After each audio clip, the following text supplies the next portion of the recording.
consciousness, shadow, and type diversity. Through the ledger model. Epistemic note. What follows is an interpretation, not a discovery of new mechanism. Jung's analytical psychology stands on its own, a century of clinical observation and theory about ego, shadow, archetypes, and psychological types. The ledger model does not replace that work.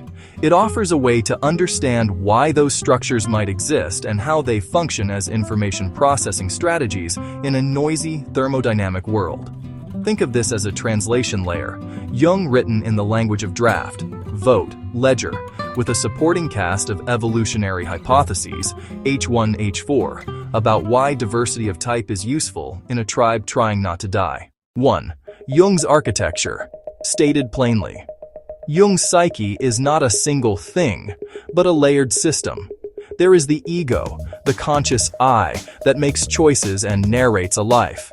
There is a personal unconscious, a basement of forgotten, repressed, or simply unattended material that once had conscious access. There is a collective unconscious, not as stored ancestral memories, but as inherited patterns, forms without content, that shape how we tend to experience the world. Within this architecture live the shadow, what we refuse to be. The archetypes, universal motifs like mother, hero, trickster, self, and the cognitive functions that later inspired MBTI, sensing versus intuition, thinking versus feeling, extroversion versus introversion. And there is individuation, the lifelong work of bringing more of that underground material into relationship with the ego, not to become perfect, but to become less divided. Hold that picture. Now switch coordinates to the ledger. The ledger model starts by admitting something that is obvious once you say it out loud. You never have direct access to reality. You only have access to the model your brain is drawing on top of reality in real time. There is a physical ledger, the world as it is written by decoherence. Photons hitting retinas, sound waves on eardrums, pressure on skin, chemical gradients in the nose. This is the ledger of facts, what actually happened to the body. A simulated ledger, the brain's running model of the world. Compressed, delayed, filtered, interpreted. This is the ledger you experience. What you believe is happening, who you think you are, what you expect comes next. Conscious awareness lives almost entirely in the simulated ledger. The physical ledger is like a fire hose. The brain is the very opinionated editor. Because processing takes time and energy, the simulated ledger can never be a perfect mirror of the physical one. The gap between them is not a bug. It's where consciousness lives. In ledger language, consciousness is the metabolic cost of running drafts, simulated possibilities, before committing action to the physical ledger. Or, even more sharply, consciousness is virtual decoherence, the ability to resolve potential futures internally before paying the thermodynamic cost of making them real. Once you accept the dual ledger picture, Jung's ego and shadow drop neatly into place. Ego, editor-in-chief of the simulated ledger. The ego is not the whole self. It is the editorial layer that decides what counts as me, what gets written into conscious awareness, what gets minimized or omitted, and how all of it is stitched into a coherent story. It is constantly making trade-offs. This thought is mine. That impulse is not me. This memory can be kept. That one will be filed in the dark. This emotion fits the narrative. That one is inconvenient. The cost of coherence is selective blindness. Shadow, the backlog of rejected drafts. In ledger terms, the shadow is the backlog of drafts. The ego refuses to admit into the simulated ledger. These are not random scraps. They are experiences, impulses, traits, fears, and desires that conflict with the ego's preferred self-image or with what early life circumstances taught was safe. They do not vanish. They sit in the system as unresolved information, and suppressing them is work. It consumes attention, energy, and flexibility. Over time, this unprocessed backlog behaves like rising entropy in the psychological system. Dreams smuggle the drafts in disguised form. Projections paste those drafts onto other people. Symptoms and compulsions act them out somatically. The longer the ego refuses to acknowledge certain drafts, the sharper the eventual correction when reality insists. Shadow work is frightening not because it reveals a monster hiding inside, but because it forces a rewrite of the simulated ledger you've been defending for decades. You are not adding something new. You are finally voting a long-suppressed draft into the conscious record, and that destabilizes the story. Jung's collective unconscious is often misunderstood.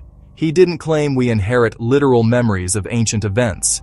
He claimed we inherit patterns, psychic forms that shape how we tend to experience things like mothering, danger, trickery, sacrifice, growth.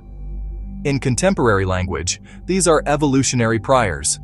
Brains that survived tended to assume there is such a thing as protector and threat.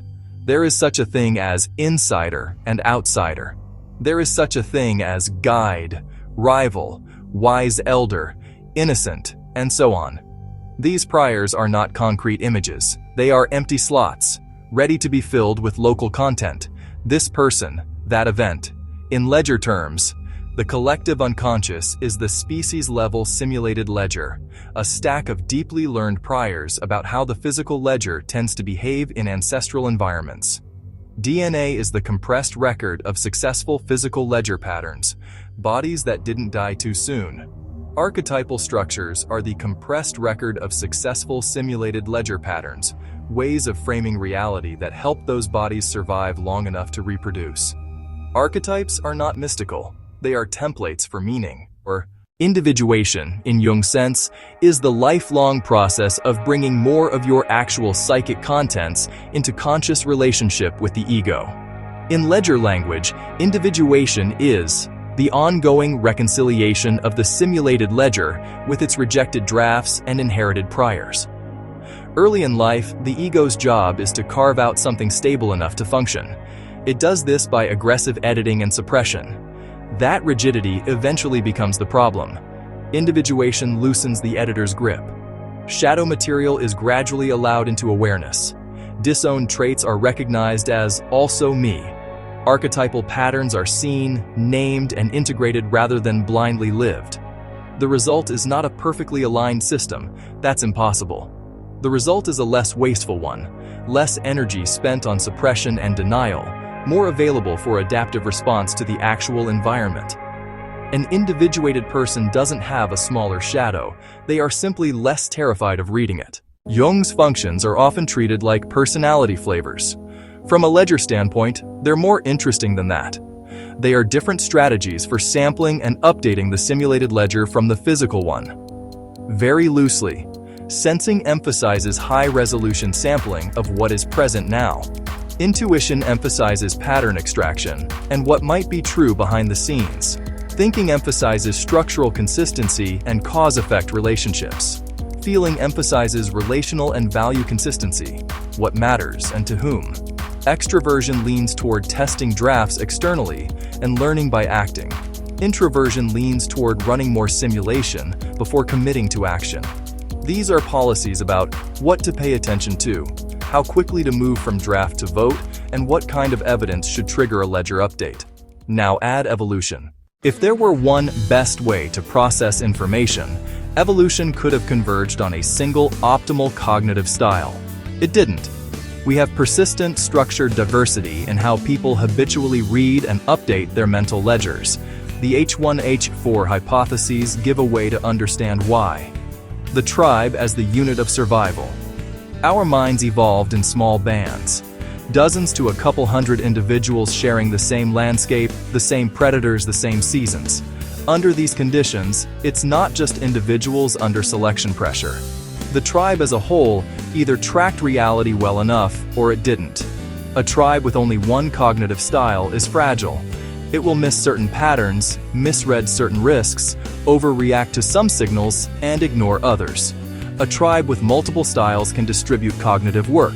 Some people are exquisitely tuned to the present moment. Some see long-term patterns. Some optimize logistics and structure. Some maintain social cohesion and morale. In ledger terms, type diversity is distributed processing over the physical ledger. It's not personality seasoning, it's risk management. Environments with fat tails, long stretches of scarcity punctuated by rare abundance or catastrophe, reward multiple timing strategies. Short window specialists, quick, concrete sensors, shine in immediate danger. Long window specialists, intuitive pattern seekers, shine in anticipating slow-moving threats and opportunities. Over many generations, tribes that contained both did better than tribes that over-optimized for one. So evolution kept both. After a shock, famine, attack, disease, there is no obvious, correct rate at which to ramp back up to normal behavior. Different temperaments naturally argue for different ramp rates. Push ahead now. Wait and see. Study the cause. Try an alternative.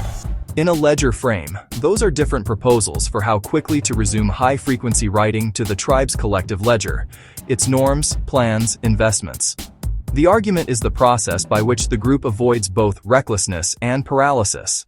Inner conflict, ego versus shadow, and interpersonal conflict, type clashes, are usually experienced as something going wrong. The ledger perspective hints at a more uncomfortable possibility. They might be built-in mechanisms for processing uncertainty. When reality changes faster than your existing simulated ledgers can keep up, there will be friction. Inside individuals, old story versus new evidence. Between individuals, different stories about what is happening and what to do. All that friction generates heat, emotional, social, organizational. It feels like wasted energy. But it's also how a system digs out of local minima. In ledger terms, conflict is often the price of bringing multiple incompatible drafts into contact so that a better ledger entry can emerge. That doesn't mean all conflict is good. It does mean zero conflict is not a realistic goal for any system that needs to adapt. If shadow integration is so helpful, why have a shadow at all? Because bandwidth is finite. A warrior in a life-or-death clash cannot hold equal awareness of their own fear, their opponent's childhood trauma, the predator in the bushes, and the ethical validity of the conflict. A parent trying to keep an infant alive in a harsh environment cannot fully process their resentment and exhaustion in real time without risking mistakes. The shadow is one of evolution's ways of saying, "Not now." In practice, that means each type has blind spots baked into its default strategy. Each ego learns to disown parts of itself that were dangerous or inconvenient in its original context. Over time, those disowned parts accumulate force. You can delay the vote on certain truths. You cannot cancel it forever. That's why individuation in midlife so often comes with crisis. The accumulated backlog finally refuses to stay off the books. Different dominant functions tend to push different drafts into the shadow. The ledger model doesn't prove Jung. It does something more modest and more useful. It treats Jung's structures as information processing patterns instead of mystical entities. It explains inner conflict and type clashes as entropy costs of updating mental ledgers under uncertainty. It situates type diversity in an evolutionary context, tribes as distributed brains with multiple reading strategies. It reframes shadow work and individuation as bandwidth reallocation, less energy wasted on suppression, more on adaptation. It also comes with clear do not overclaim boundaries. This is not a claim that entropy causes personality types. It does not imply Jung somehow anticipated decoherence or Bayesian priors. It does not replace clinical work or existing theories of temperament.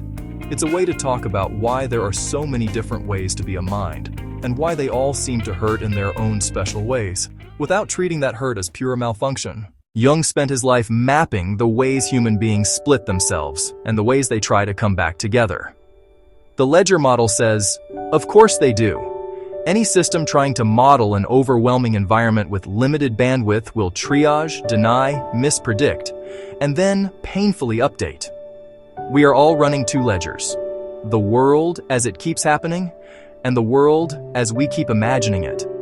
The gap between them is where anxiety, depression, shadow, creativity, and growth live. Individuation, in this light, is not the arrival at permanent wholeness. It is a shift in how we handle that gap. Less suppression, more curiosity. Less insistence that the old ledger must always be right, more willingness to revise. Jung gave us the anatomy of that struggle. The ledger model simply puts that anatomy into the same coordinate system we use for every other complex, adaptive system. Uncertainty, information, constraint, and the cost of becoming more honest with what is actually there.